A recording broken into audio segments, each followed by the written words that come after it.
Qui dira la colère des familles de ces martyrs qui ont gardé, au-delà de la mort, l'étiquette infamante de traître?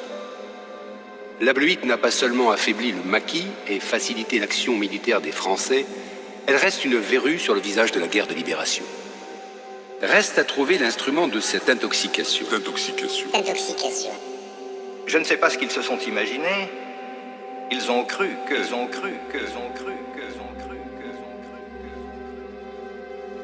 Et je voudrais rappeler cette phrase du Premier ministre britannique Lloyd George. En 1914, il disait « Si les gens savaient à propos de la guerre, elle serait arrêtée tout de suite, mais les gens ne savent pas et ne peuvent pas savoir. On ne peut pas évidemment dire qu'on fait la guerre pour le pétrole, pour le gaz, pour le fric, etc. Donc, il faut travailler l'opinion publique.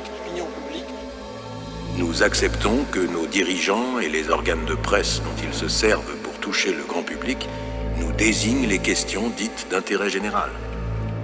Nous acceptons qu'un guide moral, un pasteur par exemple, ou un essayiste, ou simplement une opinion répandue, nous prescrivent un code de conduite sociale standardisé auquel, la plupart du temps, nous nous conformons.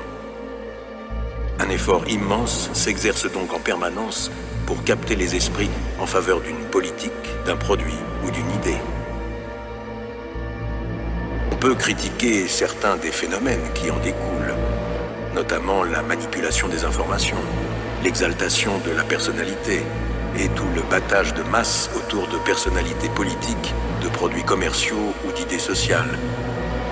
Les techniques servant à enrégimenter l'opinion ont été inventées puis développées au fur et à mesure que la civilisation gagnait en complexité et que la nécessité du gouvernement invisible devenait de plus en plus évidente. Grâce à l'imprimerie et aux journaux, aux chemins de fer, au téléphone, au télégraphe, à la radio, aux avions, les idées se propagent très vite